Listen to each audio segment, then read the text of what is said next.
Today is Monday, November 16th. We'll tell you which states around the country are issuing new restrictions and even stay-at-home orders because of COVID-19, and what two things a top expert says need to happen to get back to normal life by spring. Also, what new reports say about a top Al-Qaeda leader killed, and another name storm is expected to make landfall as soon as tonight. Plus, a record-breaking win at the Masters. A woman just made history inside Major League Baseball, and New York's tree lighting will look different this year.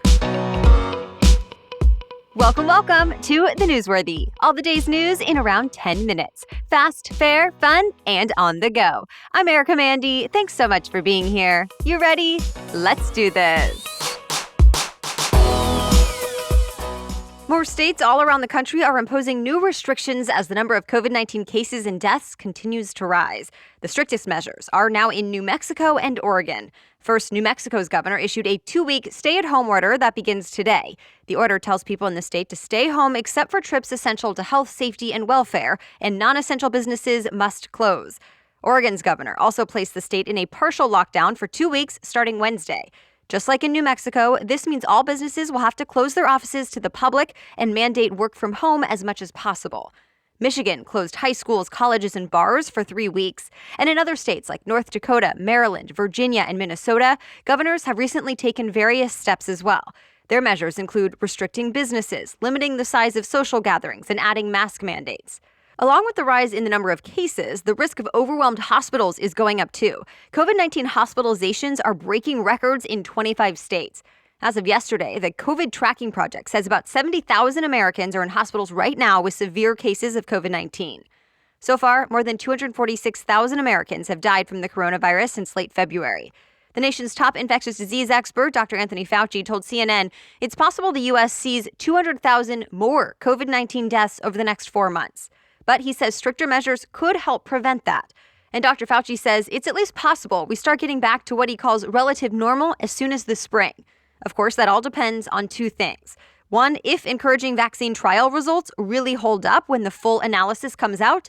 And two, if most Americans actually agree to be vaccinated. The CDC is preparing a vaccine campaign meant to encourage Americans to get the shots once one of the candidates is deemed safe and effective and given government approval. We should get more news on at least one vaccine before the year is out. States have begun certifying votes as they always do in the weeks following the election. And while so far no results have changed and the election has been called for Joe Biden, President Trump is making it clear he's keeping up his legal fight. He sent out several tweets over the weekend saying things like, "I concede nothing," and "We won't let a rigged election steal our country." He also said the election was unconstitutional and insisted he would have won if only legal votes were counted. However, election officials across the country from both political parties have said there were no major instances of voter fraud.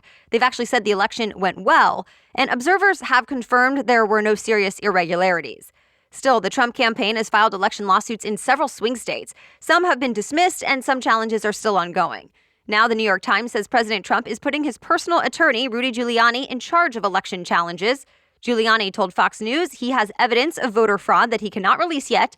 Of course, we'll let you know if any new evidence comes out. Meanwhile, President-elect Joe Biden and Vice President-elect Kamala Harris are moving ahead with their transition plans, and this afternoon they'll give a joint speech on the economy. Thousands of people rallied in the streets in Washington, D.C. in a show of support for President Trump. For hours on Saturday, things were peaceful. People waved "Make America Great Again" flags and shouted different chants like 4 more years and "Count only legal votes." While the crowd was gathered Saturday, the president passed by in his motorcade, smiling and waving.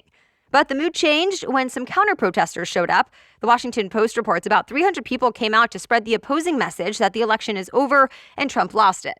Activists on both sides shouted threats at one another, and some threw punches. One stabbing was reported. A man in his 20s had to be rushed to the hospital with serious injuries. And 2 police officers also got hurt trying to keep the groups apart. At least 20 people were arrested. Trump supporters also held smaller rallies in other parts of the country. Those were mostly peaceful. Intelligence leaders say Al-Qaeda's second highest leader was assassinated. It reportedly happened in Iran back in August, but details just started coming out over the weekend. Senior U.S. officials apparently confirmed it to news outlets like the New York Times and Washington Post. The reports say Israeli agents shot and killed Abu Muhammad al-Masri, and it was at the request of the United States. Al-Masri was one of al-Qaeda's founding members, and he was the mastermind behind the 1998 attacks on American embassies in Africa. But so far, no one has publicly acknowledged the killing, not the U.S., Israel, or Al-Qaeda, so stay tuned. Leaders from 15 Asia-Pacific countries signed what's being called the largest free trade agreement in history. Members include South Korea, China, Japan, Australia, and New Zealand, to name a few. But it notably does not include the U.S. Remember, President Trump pulled the U.S. out of a rival Asia-Pacific trade pact back in 2017. This new deal has been in the works since 2012 and was finally signed yesterday. It gets rid of several tariffs on imports for 20 years, and it might encourage companies to look within that trade region to buy goods. The deal says member nations should be treated equally, though some analysts think the deal may benefit China, Japan, and South Korea more than others. The countries taking part include nearly a third of the world's population and account for nearly 30% of the global economy. All right, we have much more news coming up, but first I'm excited to tell you about our new sponsor, Fitbod. I know the feeling of going to the gym and feeling unsure about what to do and what's best for your body, or even at home, if you're working out with your own limited equipment, it can get boring with a lack of direction. Well, Fitbod is a smart fitness app that takes all the guesswork out of planning your workouts. It has an algorithm that factors in your goals, experience, the equipment you have available, and more, and then crafts the perfect total body workout program just for you. Fitbod can incorporate all the equipment at a full gym, or if you're like me and you're not going to the regular gym right now, Fitbod adjusts to that too. I like that I can tell Fitbod I only have free weights and some bands at home, and it gives me clear, easy to follow instructions based on that. So get a personalized fitness plan that helps you work out smarter at fitbod.me/newsworthy. And get this, right now you can try Fitbod for free for 1 whole month when you sign up today at fitbod.me/newsworthy. That's 1 free month when you sign up at the following URL, fitbod.me/newsworthy. Now, back to the news. Well, Central America is expected to get hit with a second Category 4 hurricane just 2 weeks after the last one. This time, we're talking about Hurricane Iota, which formed over the weekend. The National Weather Service says it's likely the storm will bring heavy rainfall, flooding, mudslides, and damaging winds to Nicaragua and Honduras. It could make landfall as soon as tonight. This is especially concerning since that same area is still dealing with the effects of Hurricane Ada. At least 150 people died in that storm from flooding and landslides, and hundreds of thousands more were left homeless. Roads and bridges were destroyed too, so this time around, many people are having to evacuate by boat. The new storm, Iota, is the 30th named storm of this already record-breaking hurricane season, and it's the 13th one to become a hurricane. The official end of the hurricane season is November 30th. SpaceX successfully launched a group of astronauts into orbit last night, marking the company's second crewed mission ever, and the first one to the International Space Station. The launch was supposed to happen on Saturday, but it got pushed back a day because of bad weather. Now 4 astronauts, 3 Americans and 1 from Japan, are on their way to the ISS. Their journey will last about 27 and a half hours, so they should be arriving tonight.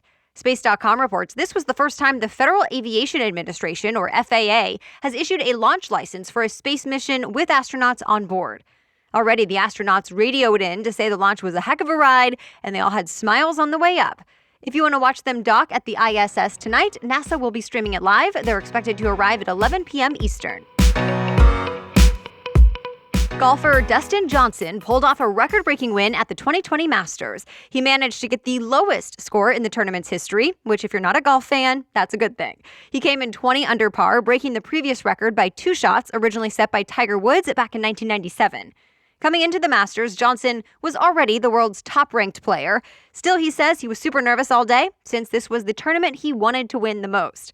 When he finally did, he broke down in tears, saying it felt like he was dreaming. Major League Baseball has a female general manager for the very first time. Kim Ng was hired as the GM of the Miami Marlins. This makes her the highest-ranking woman in Major League Baseball, and she's earned it after working in the MLB for the last few decades. She got her start with the Chicago White Sox back in 1990 in their front office. She was also assistant general manager for the New York Yankees and then the Los Angeles Dodgers. The last 9 years, she's been the MLB's Senior Vice President of Baseball Operations, but Ng says her sights have always been on a GM job, calling this the honor of her career. New York's famous Rockefeller Christmas tree is now up in Manhattan. The 75-foot-tall Norway spruce was trucked in via a police escort on Saturday, then lifted into its spot with the help of a crane. Staff will spend the next few weeks putting lights, ornaments, and tinsel on the tree before it officially lights up on December 2nd. Usually big crowds turn out for the tree lighting ceremony. Not this year, though. In-person spectators are not allowed because of the pandemic. but you'll still be able to watch Christmas in Rockefeller Center from home, as usual, on NBC. And that's it for your main 10 minutes of news today. But now it's time for Money Monday, where we talk about one interesting money-related news story. But first, thanks to our sponsor, Rothy's. It is time to get cozy this fall with comfortable, washable, and sustainable products from Rothy's. The newest Rothy's styles include brand new bags, masks, and the return of their best-selling merino wool shoes made from a blend of their signature sustainable thread and their softest material ever. And I can vouch for these shoes. My first pair of Rothy's was a bright red pair of flats from the merino collection last winter, and I have loved them so much and worn them so much, I've gone back for more. I bought another style and color of shoes, this time getting the bright white lace-up. But there are so many great options to choose from, and what I love the most is that they're not just stylish and sustainable, they're the most comfortable shoes with zero break-in period required. So check out all the amazing shoes and bags available right now at rothys.com/newsworthy. That's Rothys, ROTHYS, rothys.com/newsworthy. Style and sustainability meet to create your new favorites. Head to rothys.com/newsworthy today. All right, now back to Money Monday. Today, we're talking about how grocery stores, turkey farmers, and restaurants are all bracing for a scaled-back Thanksgiving. Overall, the celebrations are expected to be smaller. Fewer people are getting together with family and friends because of COVID-19. So that means more Americans are going to be cooking for just a few people. In fact, the grocery chain Kroger estimates 43% of shoppers plan to celebrate with only their immediate household. So the company has purchased more turkeys than ever, but in a wider array of sizes to accommodate the smaller gatherings. Walmart has a similar plan, and the AP says the big box store is stocking up on more turkey breasts than usual for people who don't want to cook a whole bird. Farmers are making adjustments as well. Many have decided to harvest some of their turkeys earlier this year, so they're smaller, and they're offering more chickens and ducks as well. And finally, restaurants. Those that are open could make more money this year than on a usual Thanksgiving. Places like Ruth's Chris Steakhouse and Cracker Barrel are selling turkey dinners to go, and some locations say they're receiving way more orders for takeout feasts than usual. All right, thank you so much for listening today and every day. We'll be back with another news roundup tomorrow. Until then, have a great day.